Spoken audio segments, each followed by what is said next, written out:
नमस्कार शेतकरी मित्रांनो, आपण पाहता अन्नदाता शेतकरी न्यूज हे आपले यूट्यूब चॅनल।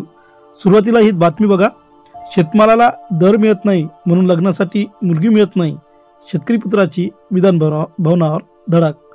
आता बघा शेतकरी मित्रांनो, या बातमीमध्ये काही तथ्य आहे का, असंच खरंच काही घडत आहे का, या मागची काय कहाणी आहे हे आपण थोडक्यामध्ये आजच्या व्हिडिओमध्ये समजून घेऊ। तर बघा शेतकरी मित्रांनो, शेतीचे अर्थकारण हे 12 महिन्याचे आहे, म्हणजेच येणारं उत्पन्न जे आहे ते सलग महिन्याचं उत्पन्न येत नाही। 4 महिने, 6 महिने आणि 12 महिन्यांनी ते उत्पन्न येत राहतं आणि हे जे उत्पन्न आहे ते सर्व शेतमालाच्या भावावर अवलंबून आहे। म्हणजे शेतमालाला जर भाव मिळाले तर उत्पन्न चांगलं राहतं आणि शेतमालाचे भाव जर खाली पडले, दरवर्षी कमी मिळाले तर उत्पन्न कमी मिळत राहतं। ही शेतकऱ्याची आर्थिक गणित आहेत। तर बघा शेतकरी मित्रांनो, आता दरवर्षी होतंय का, तर दरवर्षी शेतमालाला जे मिळणारे भाव आहे ते अत्यंत कमी मिळत राहतं आणि त्यामुळे शेतकऱ्याचं जे आर्थिक गणित आहे ते आपल्याला बिघडलेलं दिसून येतं। त्यामुळे बघा, शेतीसाठी घेतलेलं कर्ज असो, वाढलेला खर्च असो किंवा शेतमालाला कमी भाव मिळाल्यामुळे मिळणारं निव्वळ उत्पन्न असो, जे निव्वळ उत्पन्न आहे त्या चक्रव्यूहात शेतकरी आज फसल्याचं आपल्याला दिसून येतं। म्हणजे उत्पादन खर्च वाढलेला आहे आणि निव्वळ जे उत्पन्न आहे ते मात्र शेतकऱ्याचं कमी झाल्याचं दिसून येते। त्यामुळे सतत जे कर्ज घेतले जाते त्या कर्जामध्येच शेतकरी हा फसत राहतो।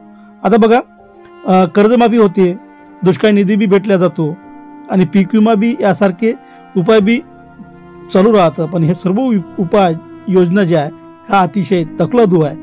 त्याचं कारण असं आहे की शेतमालाला जर चांगला भाव मिळाला तरी ह्या इतर तकलादू उपाय नसले तरी चालते, कारण की शेतमालाला भाव मिळाल्यानंतर शेतकऱ्याच्या हातात भरघोस असं उत्पन्न पडू शकते। आता मग झालंय का शेतकरी मित्रांनो, हे दरवर्षी होतं, त्यामुळे काय होतं की शेतकरी ज्या ठिकाणी आहे त्याच ठिकाणी राहतो, म्हणजे त्यांच्या आर्थिक परिस्थितीमध्ये सुधारणा होत नाही आणि हे सुधारणा होत नसल्या कारणाने इतर समाजही हे गोष्टी सर्व पाहत राहतो। त्यामुळे मग आर्थिक परिस्थिती दरवर्षी तशीच असल्या कारणाने बदलत नसल्या कारणाने इतरही समाज पाहत असल्या कारणाने आपली मुलगी शेतकऱ्याच्या घरी देण्यास शेतकरी सुद्धा आणि इतरही सुद्धा तयार होत नाही। त्यामुळे काय झालं की जी गावागावाची परिस्थिती जर आपण पाहिली तर 30 पार केलेले अनेक शेतकरी मुलं लग्नासाठी मुली शोधत असताना आपल्याला दिसून येते आणि मुली मिळत नसल्याची ओरडही गावोगावी आपल्याला दिसून येते। त्यामुळे बघा, मुलगी मिळत नाही अशी चर्चा सर्वत्र आढळते आणि त्याचं कारणही तसंच आहे की शेतीतलं उत्पन्न शेतकरी पुत्राले सुधारणारं आता तरी दिसून येत नाही। त्यामुळे शेतीतली ही विपन्न अवस्था जर घालवायची असेल, सामाजिक परिस्थिती सुधारायची असेल तर शेतकऱ्याच्या शेतमालाला भाव मिळणं फार गरजेचं आहे। शेतमालाला भाव मिळाला, चांगला भाव मिळाला तर शेतकऱ्याची परिस्थिती चांगली सुधारू शकते आणि यातून सामाजिक वातावरण चांगलं राहू शकते। तर बघा, आपण जी ही गोष्ट आपण पाहत होतो की शेतमालाला भाव मिळत नाही म्हणून पोरगी मिळत नाही, यामध्ये आपल्याला तथ्य दिसून येते।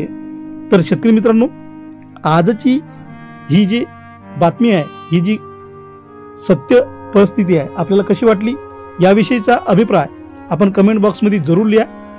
आपण पाहत राहा अन्नदाता शेतकरी न्यूज, आवाज कष्टकऱ्यांचा। नमस्कार।